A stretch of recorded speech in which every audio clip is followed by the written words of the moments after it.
Yo. Yeah. Episode 71, we taking flight. Jackie Day, legend shining bright. From the north where the ice runs deep now, coasting with the crew, no time for sleep. Jackie Robinson, respect to the OG. Broke the color line, changed the whole league. Started north in the 6, making hits. Montreal Royals, where the story fit. Canada, oh Canada, inventions so wild. Zippers, insulin, goalie mask style. From healthcare to snowmobiles, riding clean. Canada's contributions, world champ sheen. It's the ride with Chevy and Nasty. Talk sports, life, everything classy. Flames and Habs, going down to the wire. Fans in the stands, hard champ sheen. It's the ride with Chevy and Nasty. Talk sports, life, everything classy. Flames and Habs, going down to the wire. Fans in the stands, hearts full of fire. Katy Perry floating, stars in her zone. Stud day, Hawaii, talk of one throne. Flame pun diet, this ain't done tight. Play the whole night, it's a VD bass with it. Trap singers, plus second ED ass and beats. And marking shit at out, take us, we know how it was dreamed. From young pioneers, those to lead. When a reason, y'all, boy, I bought it for less than bands. Like we're up for legends and dreamers. Episode 7, naming one, heaters and streamers. From Canada to space, a beautiful stride. You know the vibe, strap in, it's the ride.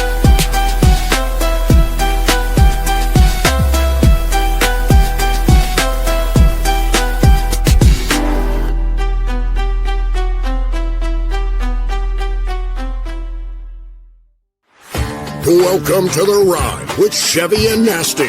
Host Randy Chevrier and Sheldon Napastia guide you through great stories that spark great conversations. Two really big guys talking a big game. The boys are locked in and ready to go. Welcome to The Ride. And welcome to The Ride, everybody. It is episode 71 and very excited. We'll get to some 71s coming up here in a minute or two. But this show, as always, Randy, is brought to us by Performance Freight Management, We Drone Real Estate Media, and YYC Business Group. And there Bruno is right there. Bruno, yo, welcome to the show. Chev, how are you doing tonight? I'm pretty good. How are you? Am I sounding loud and clear, or am I cracking up like usual? I'm not hearing any crackles. Did you get a new cord? Do you got a new? The mic's the same. No, I didn't do anything. I just turn it on, turn it off. I'm trying not to move the cord. You know, like the old, like when you used to play like Nintendo, and your controller was just a little bit off, and you had to hold the edge of the cord in a certain spot so that you wouldn't lose your signal. Well, that's what I'm doing. So hopefully it's good enough for all of you, because this is all I got. Welcome all of you guys. I see lots of people already jumping in on the comments. We got Saskatchewan well represented here tonight. We got Ernie and Diane, Kurt and Regina, Todd Kozak in Saskatoon. Yeah. No, we got lots of people. So, and I do know, and we'll probably talk about a little bit later, that the news of the night for the local sports fans is that unfortunately the Flames did not make the playoffs. But we'll talk about that later. But it's our 71st episode, and every week, we try and get a little shout out to a 71. Now, I looked through the numbers. It's not a very popular number. Like across all sports, it's not super popular, but there are two huge ones. And Sheldon, I'll let you start with your hero. We talked about him a few weeks ago. Kick it off with your favorite 71. Well, it's got to be Bobby Jurison with the Saskatchewan Roughriders, played back in the 80s and 90s, a big part of that 89 Grey Cup win. In fact, when I was playing high school up in North Battleford, there's of course only one number 71 jersey on the field, and I always wanted it. And the way it was set up, the guy who wore it when I got there was a year older than me. And I knew I was wearing 56 through my first couple of years in honor of Randy Chevrier. And I just dreamt of that day that I get to wear 71, play defensive end for the North Battleford Vikings. But you know what happened? We lost the provincials. So he dropped a credit and he came back for his last year. I never got to wear it. Never got to wear 71, but Bobby Jurison for me easily was the biggest inspiration in my football career. I think 71 would have looked good for you. Is 71's jersey retired? Is Jurison's number retired? Is on the wall of fame? What do they do in Saskatchewan? Is it a wall of fame? Is it a ring of honor? What do they call it? I think they have like a memorial outside the arena. I'm not sure what they've done in the new one, to be honest with you, but they've got a statue of George Reed, and I think of course Ronnie Lancaster is well represented. Is Bobby Jurison there or no? No, you know what? Because you know what happened is the year before I got there, they brought him into camp, but Arcal Trulak, I don't know if you remember that name. I think number 43. Yeah, I remember Yeah, that name. he came on in the first 4 games of the season. He had like 7 or 8 sacks, and so they just cut Bobby Jurison, and that was the end, kind of unceremoniously. I think he ended up as a Toronto Argonaut for 5 or 6 games, but I think he stuck around 1 year too long. Yeah, And I think it kind of wrecked his legacy with and his relationship with the club because of it. Yeah, but Aaron Rodgers stuck around a few years too long. He'll still get his number retired wherever he goes. But other number 71s. I mean, let's start with the one on the left there. I believe that's Walter Jones for the Seattle Seahawks. You know that Trey's always going to sneak in a Seahawks. It's like every week there's some Seahawks guy. He goes through the roster and he's like, "Oh, I got to throw in a Seahawks." We'll call him the Walter Jones for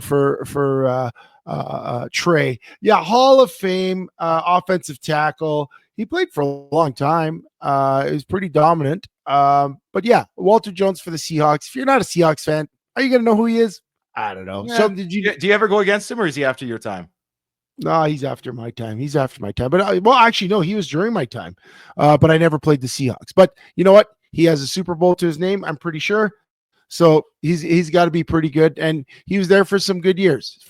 But I would think that the greatest 71 of all time that I see, and is currently still active player for the Pittsburgh Penguins, is Evgeny Malkin.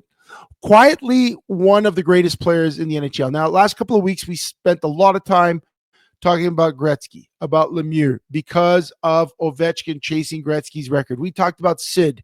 We talked about Messier. But Evgeny Malkin is quietly one of those great superstars in the NHL that if you don't watch, you're going to realize that you're missing out one of the greatest careers. He's the 37th best player scorer in the NHL. He's the second best Russian player of all time, behind only Alex Ovechkin. He passed Sergei Fedorov last year. He is a great player, and I know Daryl loves this guy because Daryl is a huge Pittsburgh Penguin fan.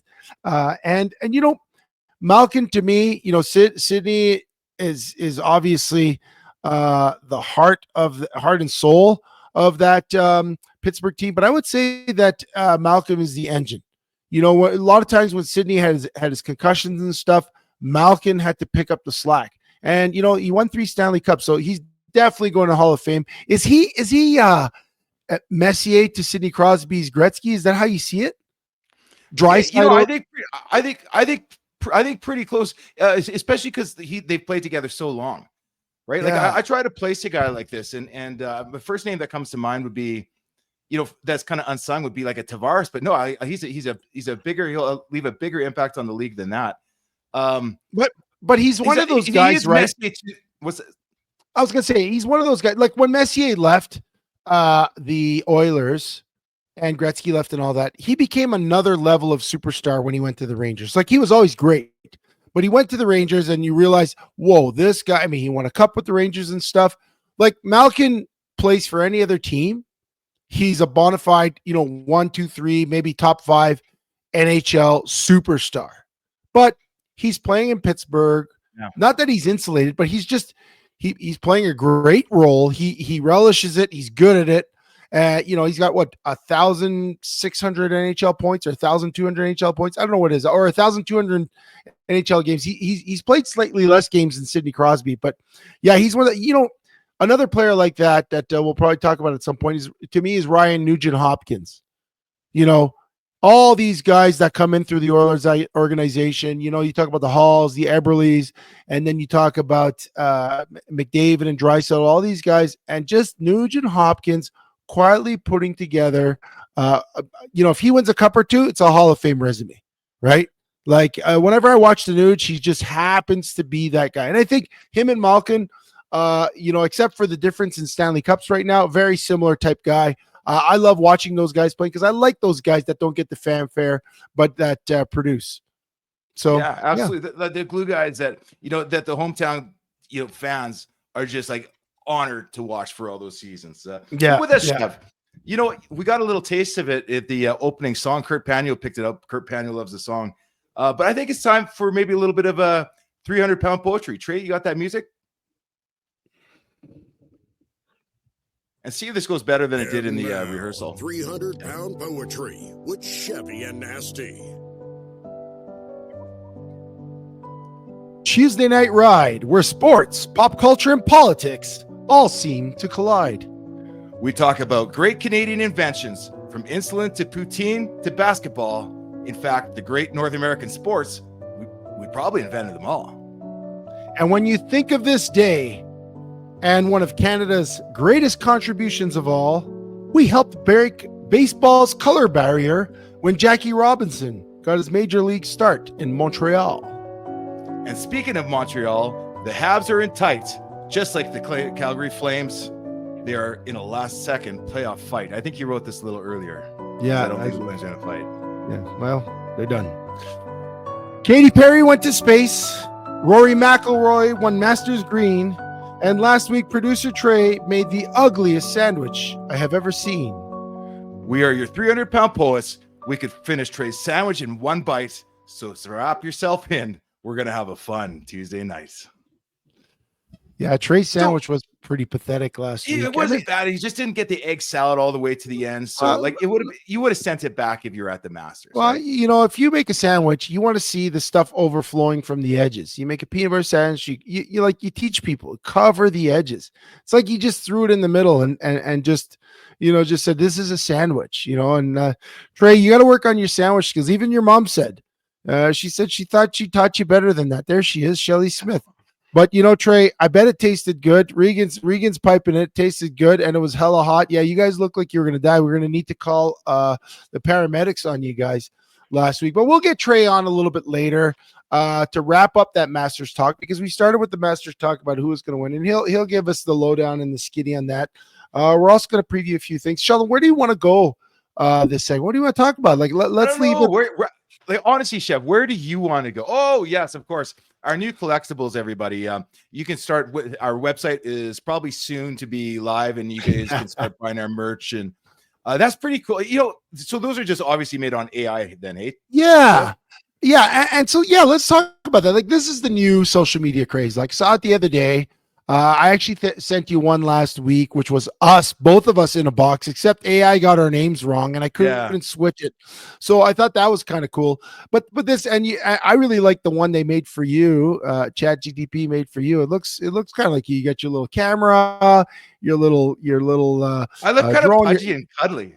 Yeah, you look like a Disney character. Like if you were going on an adventure to take pictures, you would have a bunch of little talking stuffed animals talk to you. And I look like a very, very angry man in that picture. Like I don't look happy. I look like I'm going to use that axe on someone. Like but there's a weight in the corner. So the logo looks good. And that again, when you talk about AI, we're messing around with AI. We mess around with it for our opening song. We take the poem lyrics. Actually, that one was courtesy of Daryl. Let's give the credit where it's due. Daryl put some ideas or thoughts into the music generator, and then it generated the song this week because I didn't get the poem in time. But AI, it's taking over. Last year we were talking about it like, what can it do? Well, here we are, doing the AI equivalent of, what they did years ago, using the internet to watch monkeys smell their own farts. Do you use AI for more than just the jokes, or like, do you use it at all for your work? Like where does it sit with you and the usefulness? That's an amazing question. So I've been, just in the last few weeks, I've been using it to lay out my marketing for WeDrone. To give me the 7 posts or 5 posts I have to put out in a week, and what the subjects are and taglines, and help me with that. Then I just kind of look through my stuff, and I haven't been following it super religiously, just because it's been so busy. But the trick they say to AI is to give it really good, clear, concise prompts. Like, don't just ask it to run a marketing plan for you. Tell it how much time you have, the type of photos you want, who you're trying to reach, how many hours in the week you're going to commit to it. And it'll come up with a pretty good platform, along with suggesting other AI programs to use to help create your reels. But this week, what my goal is the website I keep talking about that I just can't finish because I start again. I'm just going to ask it to lay out a detailed plan for me to design the website in 5 hours, where to get the text from, help me generate the text as you know it can. It doesn't have to be perfect, Chev, but it needs to be up. And you can send it to all of your YouTube links. You can send it through all your media files, and it will come up with help with your, take a look at your brand colors. It hypothetically can come up with everything for you to make it accomplishable. So are you making that website? Functional. Are you making that website for us or for your business? For us, for Chevy and Nasty. And you know, I've used AI in the past. So I run the social media account for the Calgary Firefighters Burn Treatment Society, and sometimes I'll get a picture. Like, I'm really good at writing creatively, but sometimes if I'm at a loss for, you know, not technical jargon, but I'm trying to put together things from different, you know, like let's say they're at a conference. I'm not necessarily aware of what everything is and all the details are. So I'll pull stuff together. Like, let's say something about the conference and something about some of the research that was presented at the conference and a little bit about our team. I'll cut and paste a bunch of stuff, and I'll ask AI to put together a social media post that's concise, that is descriptive, and that kind of, you know, complements what we're trying to get across. Yeah. It'll spit something out that's, you know, I'll proofread it, of course. I won't just throw it out there, but it's a very helpful tool for me who is trying to get information out, trying to create content that people would generally be interested in. But at the same time, I don't have time. Like, I'm not paid social media guy, and I don't have a ton of time, but it's the way I contribute, and it seems to work. Obviously, I do it for fun stuff for the show. You know, we use AI for the poems. We discovered that a few weeks ago. We made the cool ride logo, and we just kind of went down a rabbit hole. And it's fun to do some of that stuff.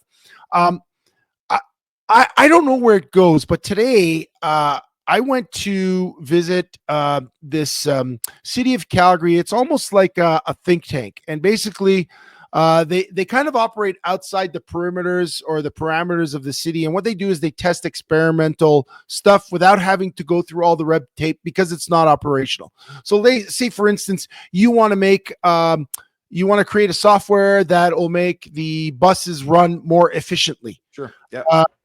Instead of like hiring a company and going through the usual red tape, they test stuff, right?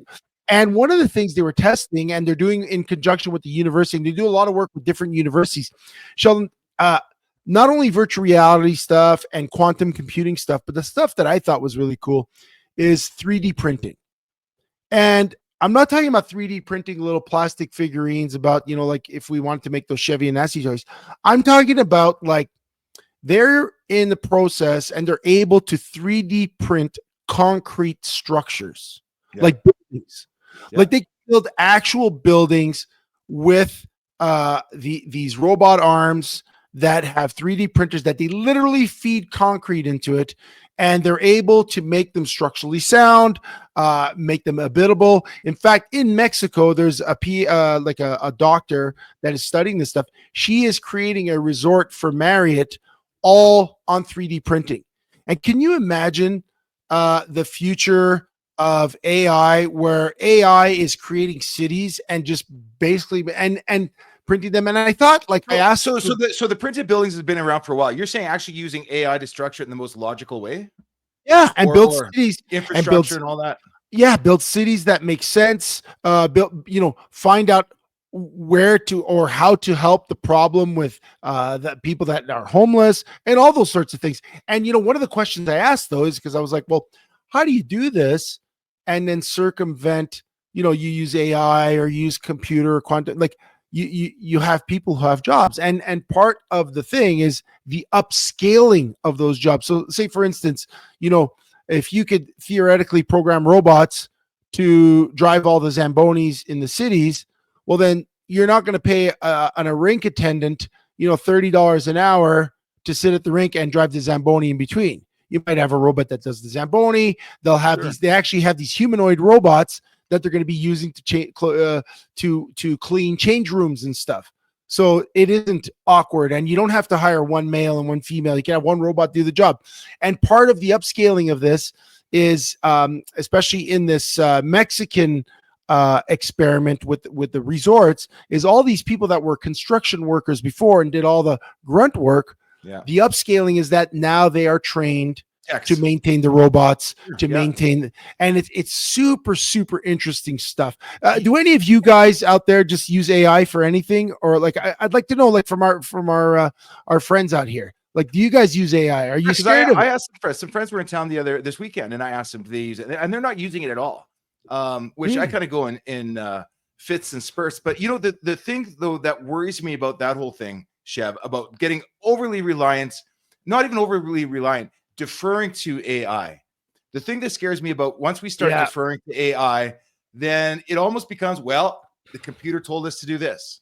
And I mean, I'm not saying that in nefarious ways, but we still have to. The reason that humans are on this planet and we've survived is because we took control of our own destiny. Yeah. We were adaptable. Will we lose some of our will this make us more adaptability, or will it just make us like, you know, intellectually lazy? Will it make us pass away our morals, what's right and wrong to us, and even arguing about it, slamming our hand down at city council meetings to defer to, well, the computer models, it's got to be right. It just ran 1 trillion computations, you know, in different ways. You know, are we ever going to defer to that? You know, Regan Kohlberg writes, "Chat GTP is my therapist." I'd love you to expand on this. I don't know if this was one of my kids or one of their friends, but they went on a date last year, and it didn't sort of work out. I think it was one of my kids' friends, and they didn't know. You know, kids lack a little bit of the social skills in terms of, you know, it's a different generation, right? And I think the breakup was a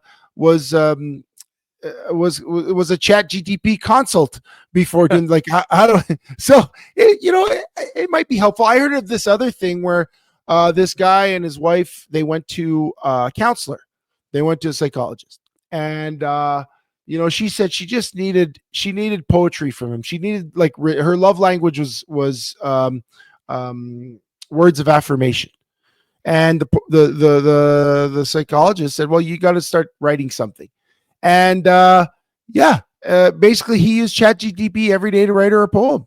And I don't know if she was none the wiser, but just receiving a poem from him through text made sense. By the way, Brittany, if you're listening or watching, I have never written you a poem with ChatGPT. They're all from the heart. But man, sometimes you spit stuff into ChatGPT and it sure comes out nice. So what is it, Regan? I tell it my problems other people don't want to hear about. Does it answer back? What does it say, Regan? Yeah, I'd be curious what kind of advice, because I also hear it's now being used for, you know, introverts to practice conversations, how to start a conversation. Now it's all typed. I mean, it's way different than anything that we'd ever gone through, but yeah. You know, again, there's some really cool stuff and we're just scratching the surface, but I'm just worried that we're going to become too reliant on it. Yeah. Now, like you could say, like, we became too reliant on airplanes and automobiles, like, and you cell know, maybe phones? this, you know, like, yeah, but don't get me started on cell phones though. And this is probably another topic for another day. I sometimes wonder if all the issues that we're having in the world right now with mental health and our kids, and how much things have changed since the 90s. How much of that they is definitely have. You know, we can keep it for another time, but just think about it. We can do so much more with our phones. We do so much more. We take on so much more. You know, I made a joke today when I texted you guys, and well, you probably didn't, but Daryl and Trey got it, and I sent them something, and I was, guys, take a guess where I am. A, in the toilet. B, parked in my car outside my next appointment. Or C, other. And we've used phones to fill the cracks of our day that we don't have many cracks. I know that's me personally. I know you're better at unplugging, and you know, it's great because on Tuesday or Wednesday morning at 12:30, when we say goodbye, sometimes I don't hear from you until the next Tuesday, and that could be tough when you're trying to plan a show. But I've gotten used to working around, and I understand that's you. But for me, I'm always switched on. It helps that Trey is switched on, so when we're producing the show, the ideas are flying and floating. But I'm reliant upon my phone. I look at my girlfriend. Her business is all run through her phone. She has an online fitness platform where emails are constantly bombarding her. How do I do this? And if she doesn't respond right away, she loses money. So And I think that's a lot of people. Not called out too badly. I put out 3 ideas on Thursday and Friday. It's just that when Randy's ADHD kicks in, by the time Sunday comes around, nothing else matters but what he experienced that weekend, which I'm good with. I love your ideas and I love your topics. Yeah. My phone all day long for 14 hours a day. This is booking. This is responding, is sending pictures. Rob Evans asked, do I use AI in photography? I actually do. I turn photos into videos that you can move around a room, and it even puts fires in fireplace. And this is hooked up to a camera probably 6 to 8 hours a day. So I use my phone. I just, when I'm not working, which is rare, I like the decompression. Yep. And that's where I kind of like the way the role of the old world a little bit. Pick up a guy, call him. Yeah. But again, I will use the phone in the cracks of my free time. Like on the weekends, I'm generally unplugged. Like I'm not on my phone, but I look at a text. If I, like I said, if I go to the bathroom, if there's a break, if let's say, I'm taking the dog for a walk, I'll take a look at the phone and I'll text Trey. I'll text you. I call my mom all the time when I'm on the road. If I didn't have a phone, I couldn't do that. You know me. When I'm driving, I'm calling you. I'm calling my mom, my sister, Daryl, Bruno. Sometimes when he's around. Well, Bruno, we just play phone tag. But yeah, AI. I like the possibilities. I fear the unknowns because I am a big science fiction fan. I watch a lot of movies. I wonder about the machines rising up when you start building humanoid robots with humanoid horses, and they have artificial intelligence running them, and they can build their own buildings with concrete printers. Who knows what the future lies for human beings. But for now, monkey farts and action figures is pretty cool. Trey, can you show our action figure up again, and we'll take a little break. Yeah, there you are, Sheldon. I love it. So guys, keep following.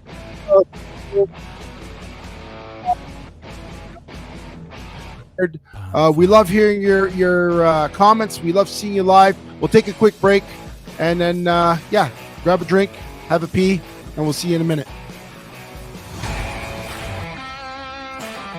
Performance Freight Management is a global logistic freight shipping company that will handle the entire shipping process for any package to any country.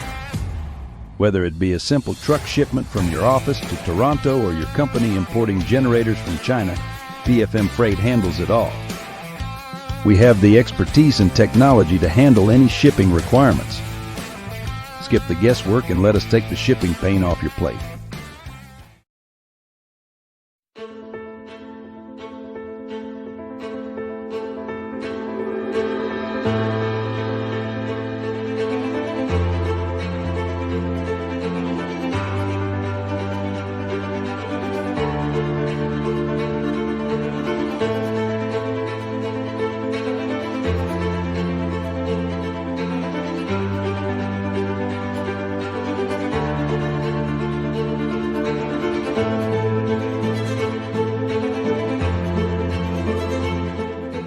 Do you want your business to be known? YYCCalgaryBusiness.ca is Calgary's only online media platform that gets you noticed. Short-form video content is rapidly taking over as the most effective way to engage your audience. Whether you're being interviewed on a vodcast, sharing a sizzle reel, or even hosting your own show, there is one place you can publicize your business. We want to tell your story and introduce you to our network of empowered business owners and leaders right here in Calgary. Isn't it time you took your digital game to 11? Call us or email us now.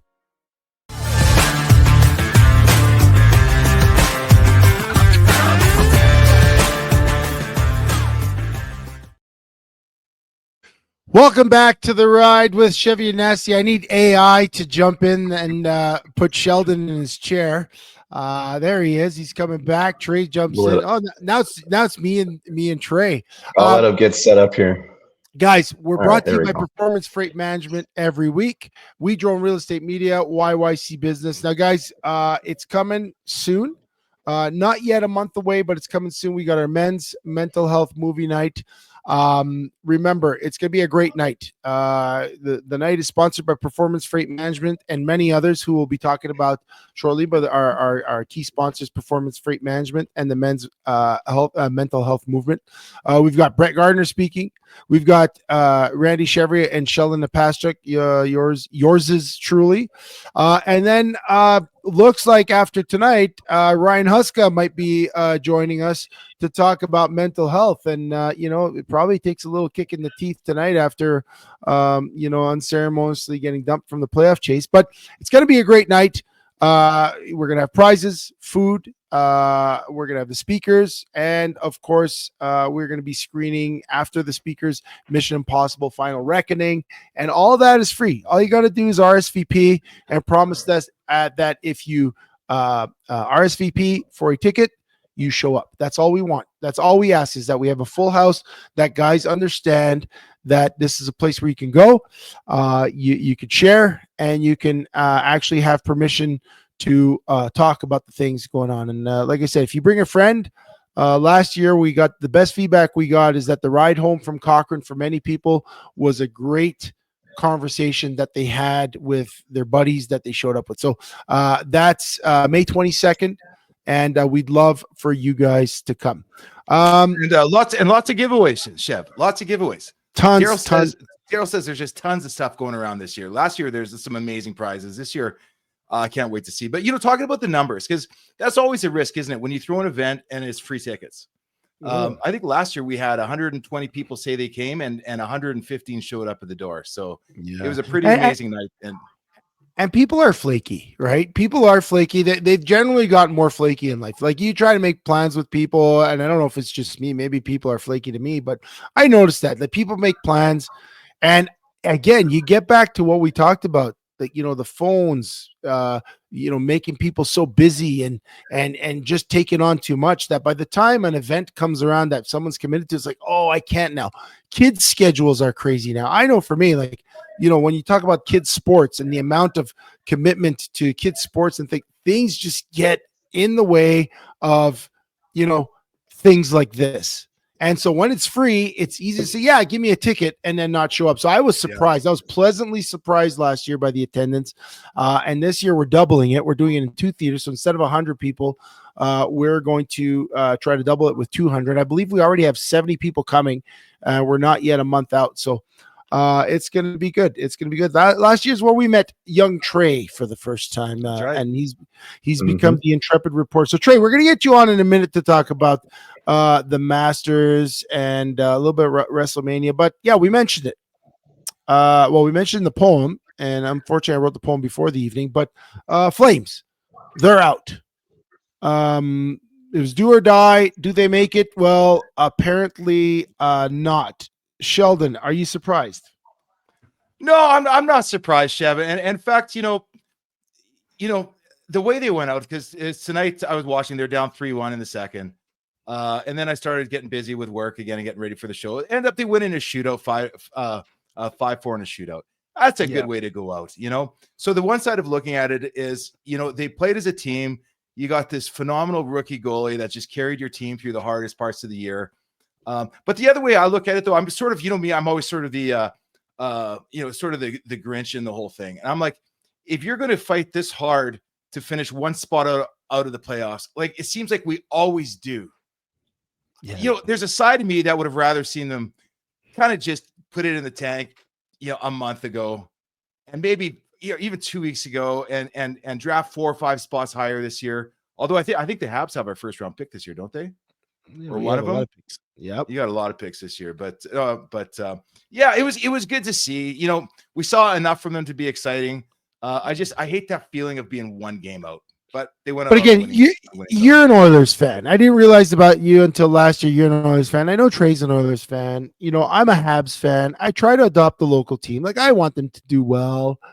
But I've been here since 2005, basically the year after they made their cup run, and Calgary's been hanging their hats on that disallowed goal for the last 20 years. Yeah. And through all of the Mika Kiprasovs and the Jerome McGinleys and the, Curtis Josephs and he was the Kachucks and the Gaudreaus and there's a few eras, between then and now, but just never greatness, never finished the job. I just want to ask you, you're a Flames fan. Is this the case that it seems like every year it's the hope that kills? Like it's the hope that kills you with Flames fans, because they like Flames fans. I'm not going to say they're the most rabid hockey fans. Like Habs fans are pretty rabid. I know Oilers fans are pretty rabid, but it's that hope that they always go on that little run where you're like, oh, this is it. And what is it with trying to play for that last place in the playoffs? How come they can't get over that hump? Bust, baby. I met Lanny McDonald a few weeks ago, and Lanny McDonald represented an era when the Flames, unfortunately, when in your conference is the greatest player in the world and probably the greatest three players in the world at that time, it's hard to beat. But they went toe to toe with the Oilers all the time. And they won their cup in 89. They lost one in 85, 86, but they were one of the top teams. And always winning or losing was always meaningful games. Like Dylan, yeah, sort of, but we never suck. We're always mid. Dude, that sucks. Like it is so hard to, like for me. So I grew up an Oilers fan, and I moved to the city a couple years before you did. So I was here in 2003, right as you're kind of gearing up for that run. And it was, that's what I hadn't watched hockey in 10 years since I was in college in the States. And I got behind the team. I got excited about the team. You start bumping into the players. You feel the buzz of the city. It was an exciting time to be a Flames fan. But, you're also right when it doesn't have, we're not as big as Montreal or Toronto. Yeah. Most of our city moved here from somewhere, right? Like, even in 88, I think the city was 600,000 to 800,000 people. Yeah. So you don't have that same spark. And I feel bad for the diehard, because there's a ton of diehard fans that just love the Flaming Sea. But they're playing in a city that's a little bit more corporate, and everybody has other allegiances. Even for me, it took me 15 years of being here, but my heart's going back to blue. I thought the Flames were going to turn a corner a couple of years ago when they had Johnny, when they had Bennett, when they had Kachuk. Everything was pointing in the right direction, and then everything blew up with Sutter, Treliving, and everything just got jettisoned. And like in that year, and unfortunately, we talked about this, they lose Sutter. Okay, or they sign Sutter, but then they lose him, or no, then Treliving leaves because obviously they weren't on the same page. He didn't want Sutter, so he leaves, and then Sutter gets fired. And then they also lost Chris Snow, unfortunately, and Chris Snow was the GM that he passed away because of ALS. The job got handed to Craig Conroy, which he's doing pretty good. He made some moves, but man, there was a lot that got dropped off. And then Johnny left, Kachuk left, and you could tell that it wasn't. It just reset the whole organization, and it's back to square one. And it seems like they just can't get right. And then the whole thing with the Habs draft picks, and you mentioned it. It's too bad. Coach Huska, he looks like he's a great coach. Seems like a great guy. Seems like he could move these guys and move the needle in the right direction, but it's going to take a lot of work. And it seems to always take a lot of work for that final spot. And I don't get why that has to be the case for the Flames. A lot of good young players. Connie's been making a few good moves. I'm not going to pretend to be an analyst, but they're moving guys up from the Wranglers. They've got guys in the minors ready to come up. If they stay the course, if Connie has a true vision and Huska keeps executing with these guys, they got a chance. Yeah, maybe they get a big. We're missing the superstar. We're missing the Malcolm, even, right? That's what I was going to say. They need one of them guys that wants to leave their team and be the big man on campus out here. They have that potential. They're getting a new stadium. They need a poster boy. They need a real legitimate poster boy for the team. That's what Kachuk could have been. He obviously wanted to play in the States, but you talk about poster boys and the future of poster boys, and we talked about them. The Habs, my Habs, still have an opportunity. They could have locked it up yesterday against Chicago. Unfortunately, they lost, but they're going to take it to the wire, as we mentioned in the poem. But one of the neat things that everyone's been anticipating is the arrival of Demidov. 19-year-old phenom from he was in the KHL. Just ridiculous skill level. I think he was a fifth overall draft pick. He fell to 5. People can't believe he fell that far down to the Canadians. He comes in, and normally when you see teams play a guy that comes from NCAA or Europe, it's usually when they're throwaway games, nothing's on the line. Yeah. But this kid has come with so much fanfare and so much talent. They threw him on the ice, and what does he do? His first period in the NHL, he gets a goal and assist, almost gets them the win. Unfortunately, they didn't. But yeah, what do you think about this, Sheldon? 19-year-old kid comes to the NHL and just blows it up his first game. See, I don't know much about the guy. I haven't been following the Habs, but it takes me back to Johnny Gaudreau when he was just coming out of Boston College. Yeah. And whenever you get that guy that the fan base has been waiting to see, right? You just know you might have something great there. To get into a meaningful game, which I'm almost surprised that they got him into that meaningful of a game, except he was playing in a pro league, right? He's played it off fast level. And he's played with accountability before. So I don't know. That's got to be exciting for the city. A thing like that has a potential, if they win their last game, to lift a locker room.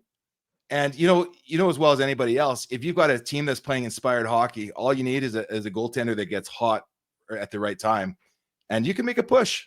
Yeah, right? Well, they're playing Carolina tomorrow night at 5 p.m. and I'm definitely going to be looking at that one. They got a great young team. I think they could surprise if they get in the playoffs, and a kid like this could be a difference maker. He's got fresh legs. Trey's joining us now. He wants to give us a little bit of a look at the playoff picture. If it started today, we'd have a Kings-Oilers series. I'd be interested in seeing that one. And Habs versus the Capitals. Those would be the two I'd be looking at right there. That's the best series for you? That's the two you're picking? That's the ones that I would keep my eyes on, because the Oilers had so much success last year. I want to see what they do, and then obviously I gotta watch my Habs. I mean, those that's the teams that I want to watch. Yeah, I think in the top right there, Toronto and Ottawa, the Battle of Ontario. That's gonna be exciting. Ottawa, this is their first time in the playoffs with the Brady Tkachuk era, and the Leafs. They always have the first round curse, so. That's the one I'll keep my eye on. I'm going to keep it in the West, and I'll say my second series I'm following is the Jets. I mean, at some point, this team, they've kept it together as much as they can. They're amazing in the regular season. Can they get the goaltending? Can they go on a hot streak in the playoffs? I mean, enough said about, with Florida and Edmonton making it, but not quite making it. It's also got to burn a club to be that good and just burn out in the first round. So I'm hoping that the Jets show us something good here in Western Canada as well. Yeah. I'll follow you to Toronto and Ottawa. Well, listen, we're not going to break it down, because that's not where we're at right now. Are we excited the playoffs are starting, Sheldon? I mean, I know Trey is. Trey's excited if two ants run up a hill and it's on TV, because I mean, he's just that much of a sports fan.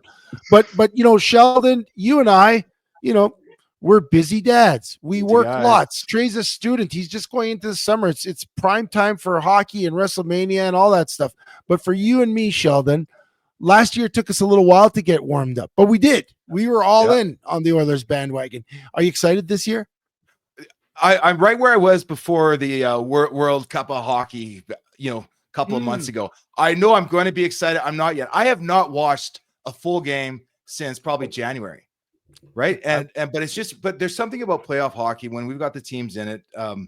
I'm hopeful, right? I don't have a whole lot of hope in the Oilers. Trey maybe has a little bit more optimism than me. I'm trying to see it in your eyes. I'm a little bit fearful that I'm going to be disappointed this year, but I'm going to try, Chevy. I'm going to find the faith. I'm going to squeeze into that old jersey, my old Messier jersey with stains from the bar back in the early 2000s. And I'm going to show up. I'm going to be there. I'm excited, but I'm just kind of holding back on the optimism a bit. Yeah, it's been a while since the Oilers have played a game healthy with McDavid and Draisaitl and Skinner and Kane and Ekholm, and all these guys have been hurt since the hockey, the Four Nations tournament. They haven't really played a game together, so I feel like there might be some rust there, and it's hard to beat the same team Yeah, 4 and years. we'll see next week. But Next week we'll do a little bit more dive into the playoffs once we know. I think it starts on Saturday or Sunday though. So Yeah, but we're back next week, so we'll see what happens. Hopefully the Habs make it. That's a big thing for me. Trey, listen, we got you on last week. You made all your sandwiches. You and Regan almost died. The Masters was played. The Masters was won. Give us a brief teeing off with Trey rundown of what we need to know about the Masters. If we're layman's that don't watch, even though I did watch a little bit this weekend, I was very captivated by it. yeah, you did text me, but yeah, I mean, everything that you could expect it to be, and then more. Like we talked about in the last couple of weeks, that Rory's been looking for the Masters win and trying to complete the Grand Slam, or the career Grand Slam, being Which he did. Yeah, he was just the Masters short, and sure enough, through the emotional roller coasters, he got the job done and he won in a playoff. It wasn't without its hardships, though. I mean, he had a two-shot lead going I was into going to ask you Sunday. that. I turned it on Sunday afternoon, and there he is. He's still 3 shots up. I'm like, okay, this thing's going to settle just the way it's supposed to for the last 2-3 days. Yeah, I didn't watch the last 6 holes, the last 6-7 holes. yeah. And then I turned on crazy. the TV for the highlights. Trey, what happened in those last 7 holes?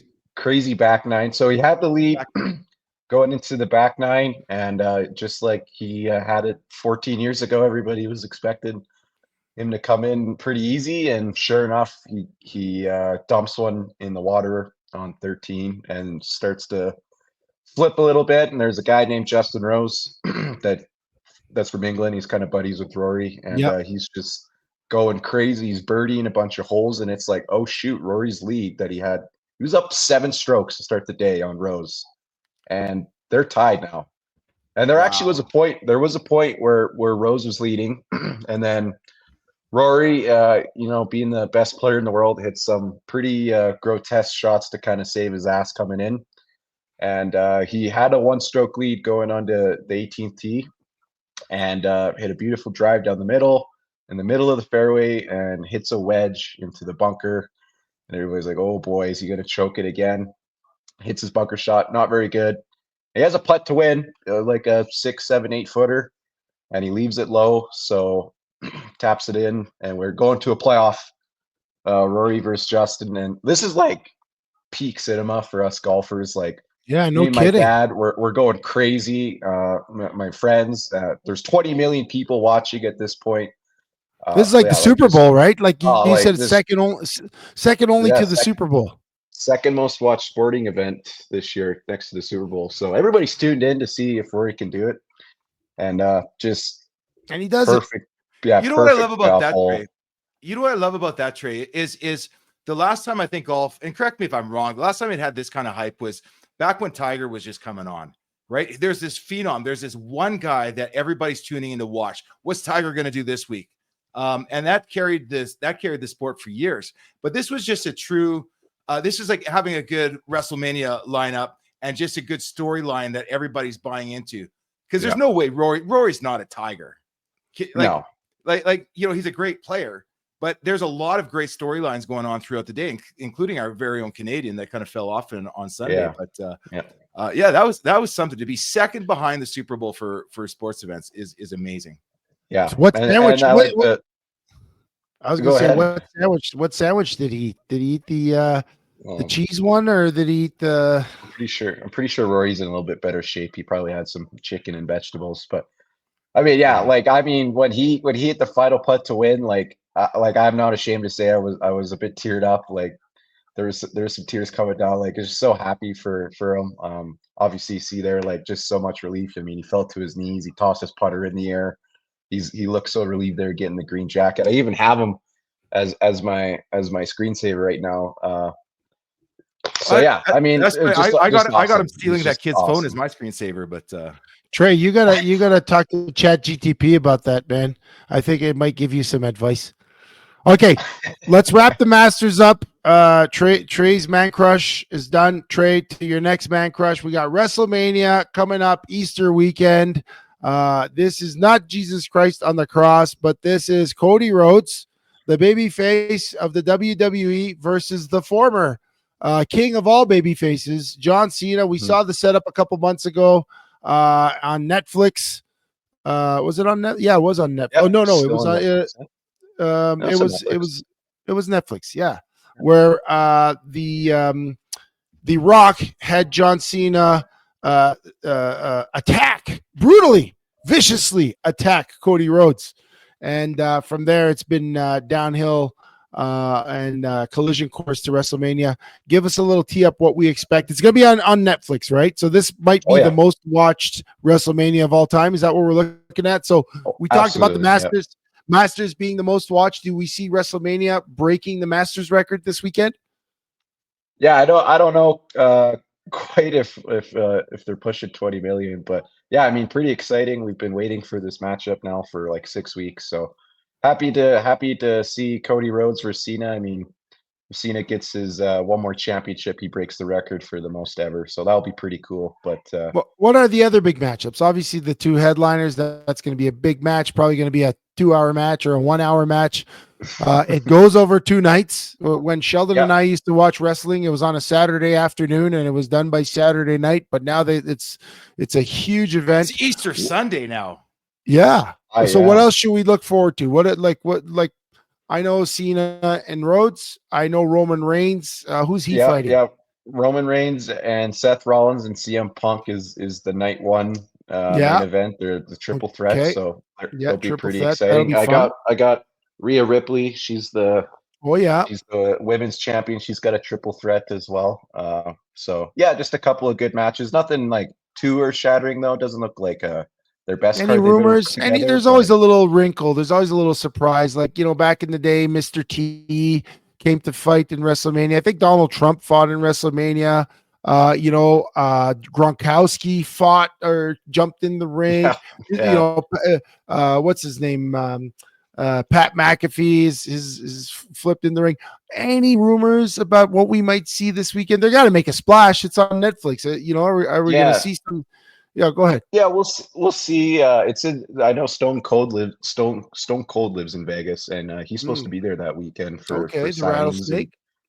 So he might make an appearance. You never know. But they keep the dirt sheets and the rumors pretty quiet now, just so when the surprise does happen, it's kind of unexpected. I heard Bruno Lindia is going to strap it up and get out there and just put on his old wrestling singlet and some Skechers and get out there and body slam Tony the Hulk Fasano.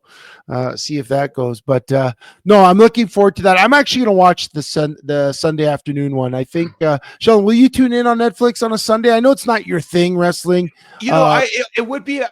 I'm going to say my mom's in town with my brother and my sister and a bunch of nephews and stuff and nieces. If the nephews and nieces happen to have it on, then I'm probably going to catch a peek over there. And yeah, I want to see John Cena go again. I haven't been following it closely like you guys, but I mean, a Netflix spectacle is a Netflix spectacle, right? And Chef, I think you nailed it.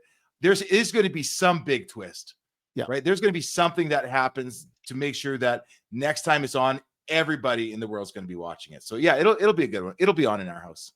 Yeah, that's awesome. So much to talk about, and we're going to come back and talk so much. Remember, you can follow Chevy and Nasty on all our social media channels. You can also pick us up on Amazon Music, Apple Podcasts, Spotify to get the audio version, and YYC Business. They carry us too. So please like, share, follow, subscribe, and when we get back, we'll wrap this thing up in style. Performance Freight Management is a global logistic freight shipping company that will handle the entire shipping process for any package to any country. Whether it be a simple truck shipment from your office to Toronto or your company importing generators from China, PFM Freight handles it all. We have the expertise and technology to handle any shipping requirements. Skip the guesswork and let us take the shipping pain off your plate.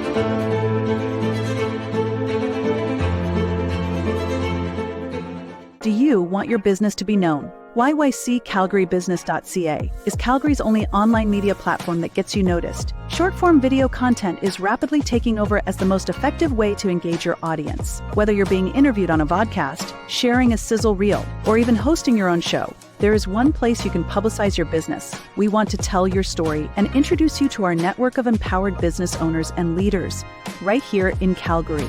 Isn't it time you took your digital game to 11? Call us or email us now.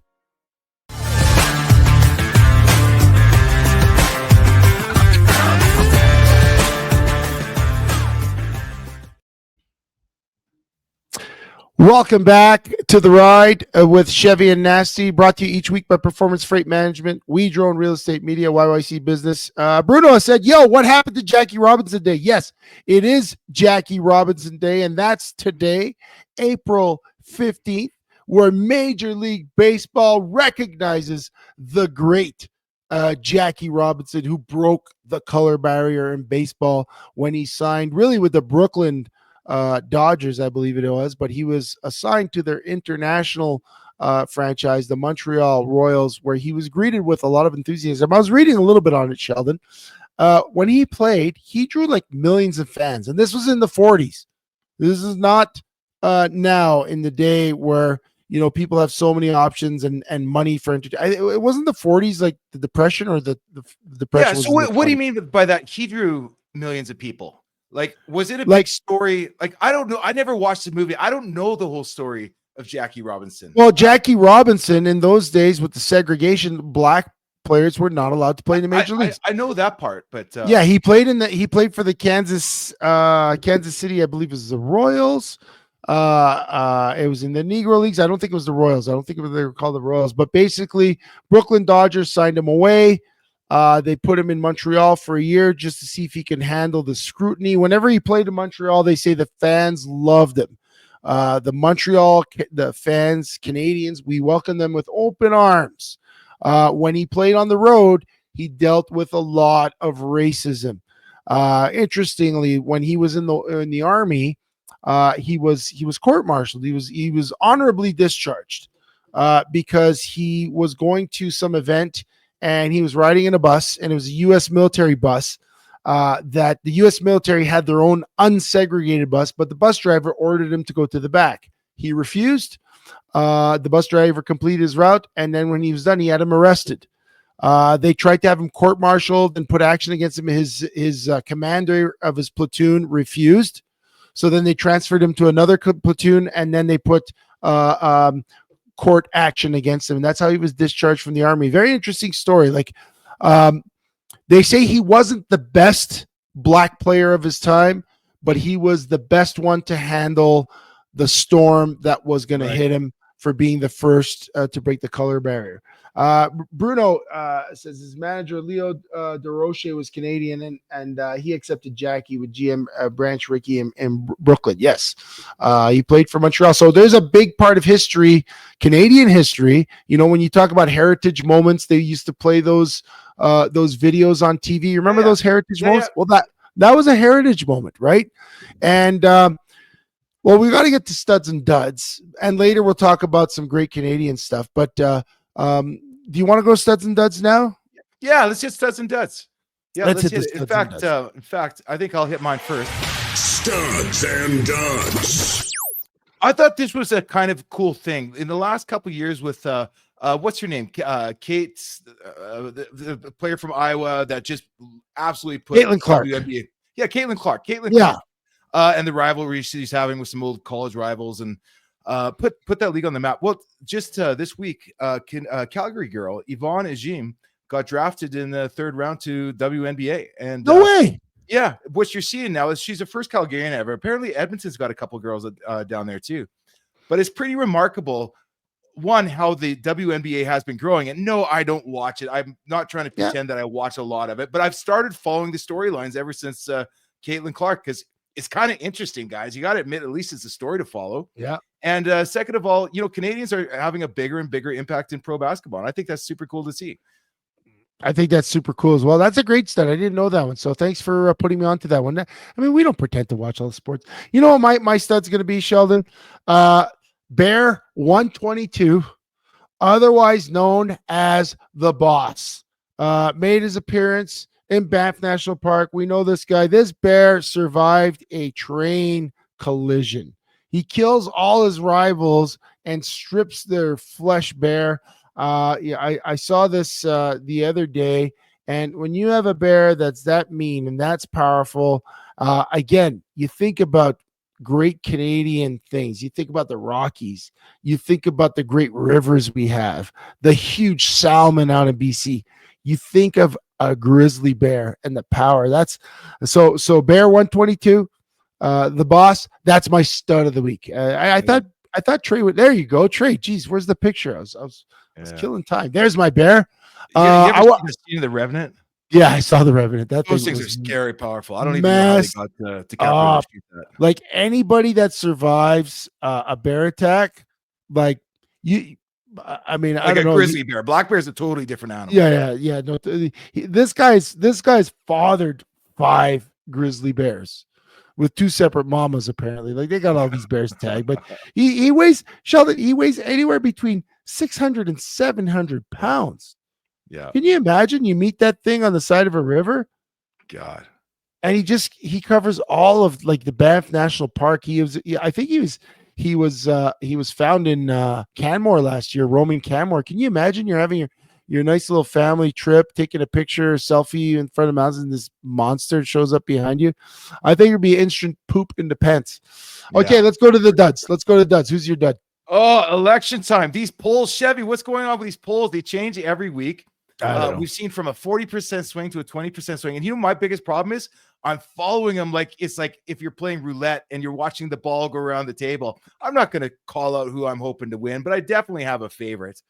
But the polls keep changing. Some people say you can't trust them. Some people say they're spot on. Some people say they're only polling 60-year-olds. But it is such a tight race. And this is it feels like such a pivotal year for politics that I can't get the polls out of my head. You know, I wake up and I check them every morning, Chev. You know, Sheldon, do I have a problem? I think you do. And it's not because there's anything wrong with you, but it's one of those things. This is like the stock market and your retirement funds. You can't watch it until you have to pull it up, because it's going to go up, it's going to go down, and until it matters, it doesn't matter. What can I do to affect the polls, Chev? Nothing.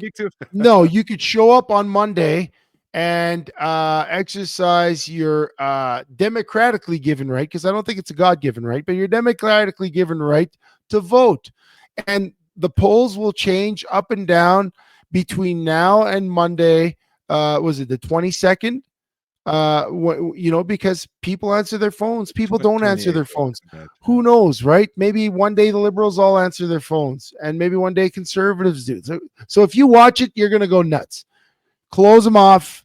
Don't look at them. Don't look at the stock market, because I haven't even looked at mine. I'm scared to look at the stock market, but I definitely don't look at the polls, because Monday is the only story that matters. I hope it goes a certain way. I hope in hell it doesn't go another way.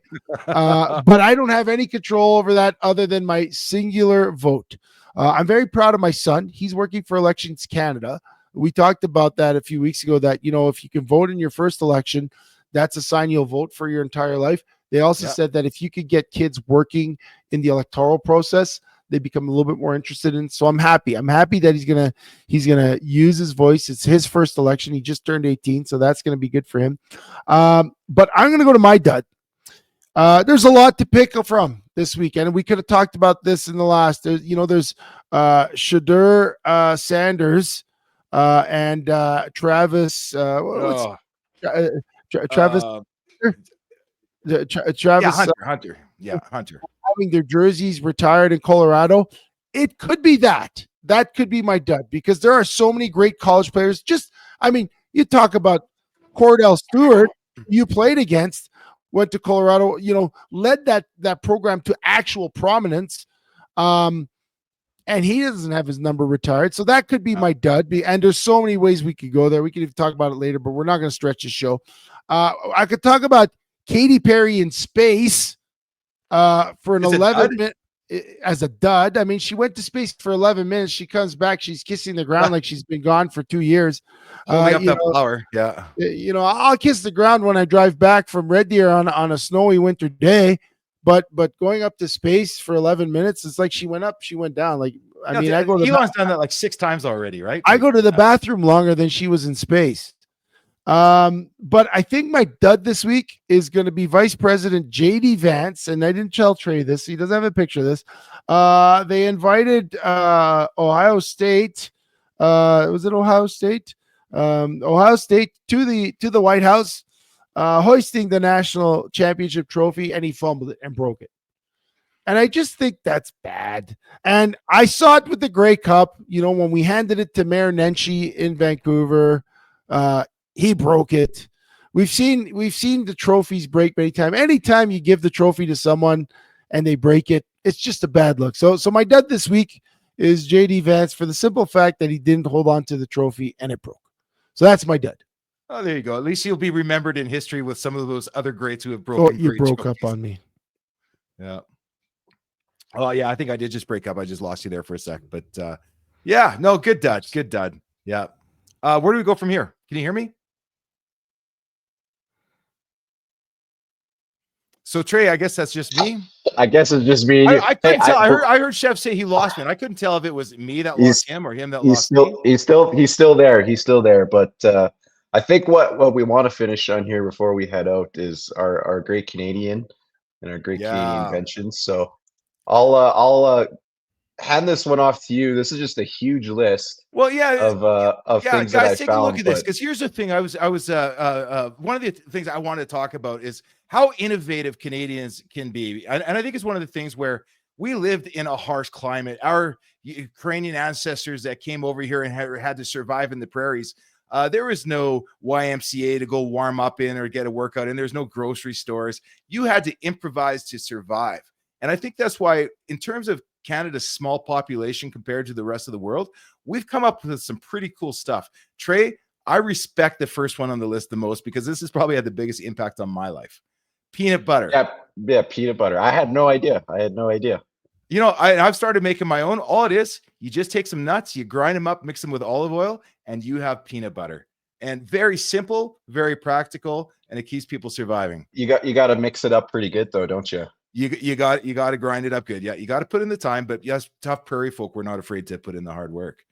If I was looking at this list, like insulin, like that's really cool. The Hodgkin's disease cure, like we're pretty medically sound. And then if we go to this one here that I also made, we have our best food inventions we've made. And I also didn't know some of these. I did know that the Caesar was made in the Westin Hotel here in Calgary, but some of these other ones I had no idea. You know what blows me away, Trey? California rolls, invented in Vancouver. Yeah. You would think that's like Japan, no? Well, I would think maybe California. Chef, did you know that? Did you know that the California roll was invented in Vancouver?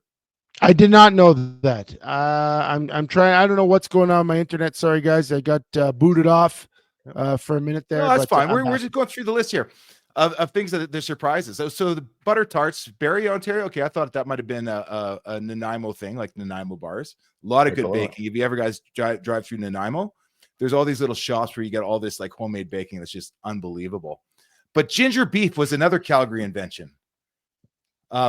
Oh yeah, I totally missed that. You're right. Yeah, and that's something like, I probably never had it till I came to Calgary, but now it just feels like a Western Chinese staple.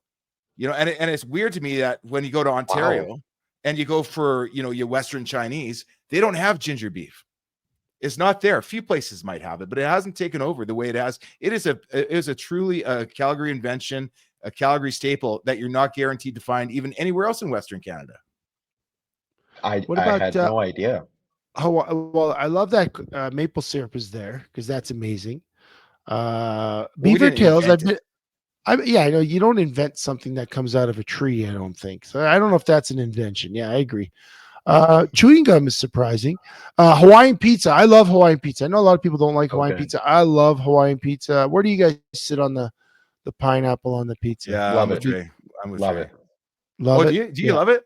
Oh, not me. I Sheldon, thought you were saying the opposite. Yeah, no, I'm Oh not. no, I'm not love a. it. I can't No, believe I can people have a don't like slice. it. I can have a slice if it's there at a kid's birthday party, and Yeah, sometimes no, I'll even enjoy it, but I'll never have a second. but kids don't even eat Hawaiian pizza. Kids like cheese or just pepperoni. And it's not even So- not even the pineapple. You know what it is? It's the ham.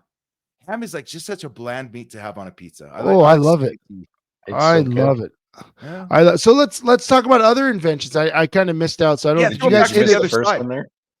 The other stuff? Yeah. So So- I love this. I love this list. Before we get to like some of the more scientific ones, like Randy was talking earlier in the poem about are all sports great sports invented in Canada?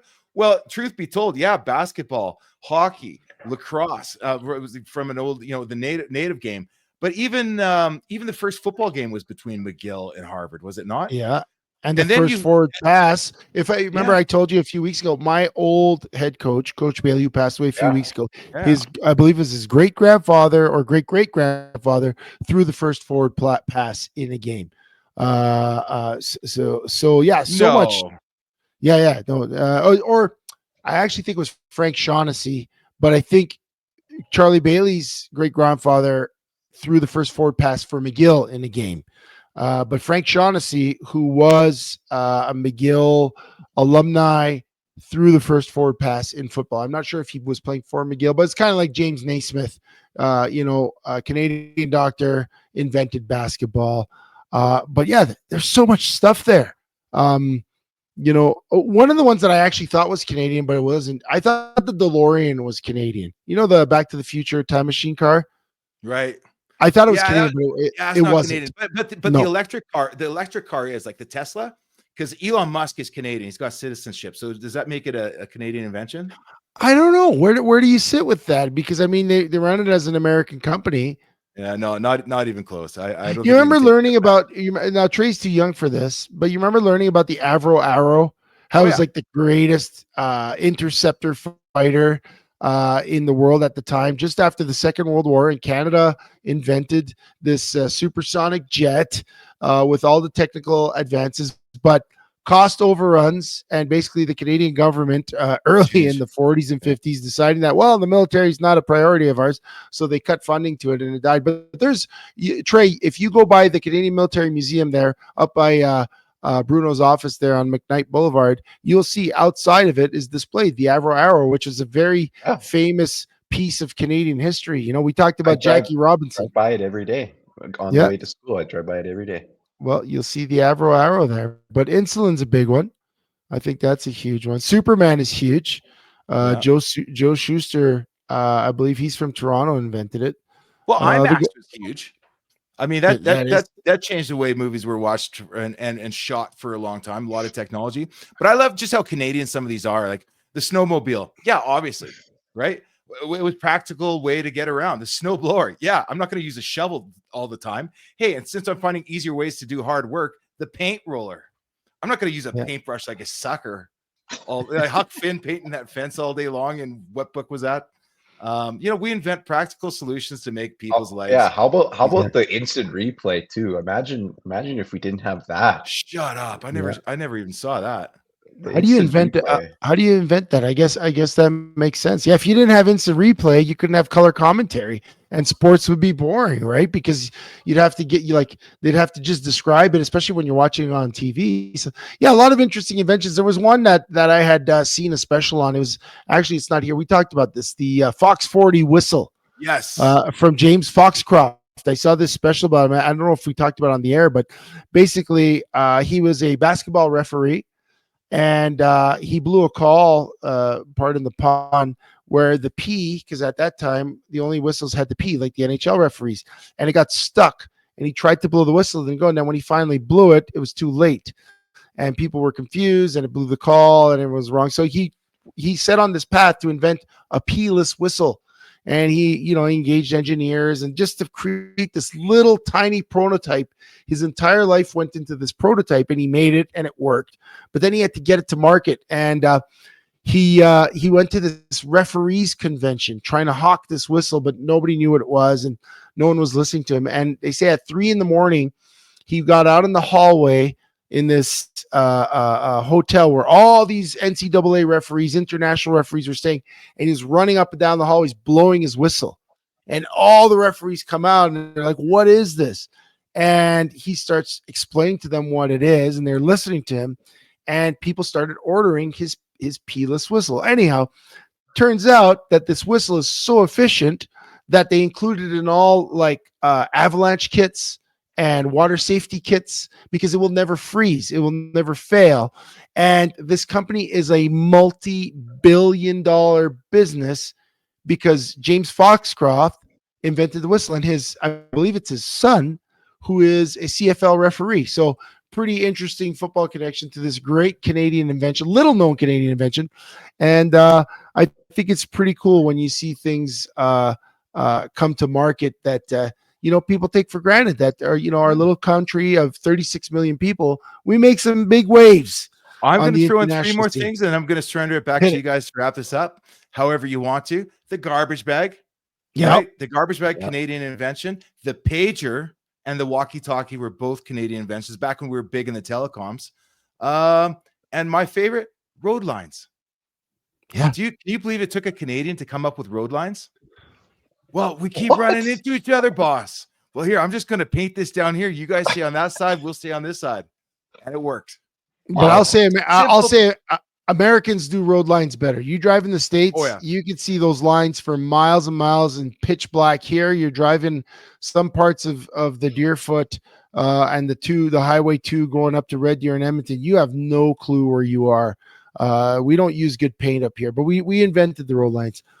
For me, I think the goalie mask. I couldn't imagine playing hockey. I got hit in the head with a puck once. I couldn't imagine choosing that for a living if you didn't have some form of protection. I like obviously Superman because I'm a big comic books fan. That's a big one for me. And what was the other one? I was looking at one that for me was quite impressive. That was Canadian. Yeah. Oh, the Canadarm. I think the Canadarm, when we were raised in the 80s, again, when you go to school in the 80s and the space shuttle was going up, every time the space shuttle went up, there was a big sense of Canadian pride with that arm that had the Canada sign on. It was a big piece of Canadiana.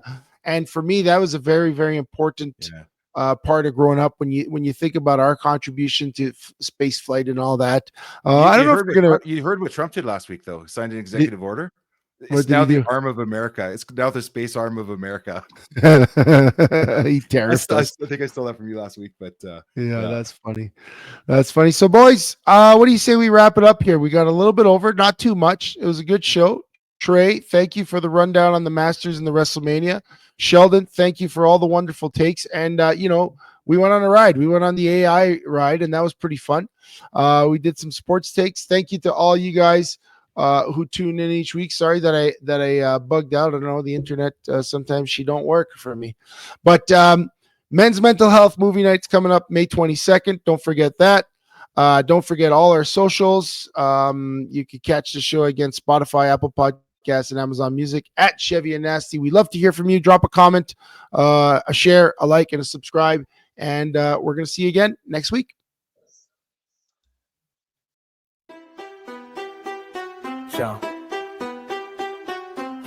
Episodes, everyone, we taking flight. Jackie Day, legend shining bright. From the north where the ice runs deep now, coasting with the crew, no time for sleep. Jackie Robinson, respect to the OG. Broke the color line, changed the whole league. Started north in the 6, making hits. Montreal Royals, where the story fit. Canada, oh Canada, inventions so wild. Zippers, insulin, goalie mask style. From healthcare to snowmobiles, riding clean. Canada's contributions, world champ sheen. It's the ride with Chevy and Nasty. Talk sports, life, everything classy. Flames and Habs going down to the wire. Fans in the stands, hard champ sheen. It's the ride with Chevy and Nasty. Talk sports, life, everything classy. Flames and Habs going down to the wire. Fans in the stands, hearts full of fire. Katy Perry floating, stars in her zone. Stud day, your wire, target one throne. Flame one diet, it's ain't done tight. Play the whole night, it's a VD bass with it. Trap bangers, forsaken needy ass and beats. And walking shit at out, take a screen on hair with stream. From young pioneers, those to leave. When a reason, y'all, boy, I bought it for less than fans. Like went up for legends and dreamers. Episode 7, naming one, heaters and streamers. From from Canada to space, a beautiful stride, you know the vibe. Strap in, it's the ride.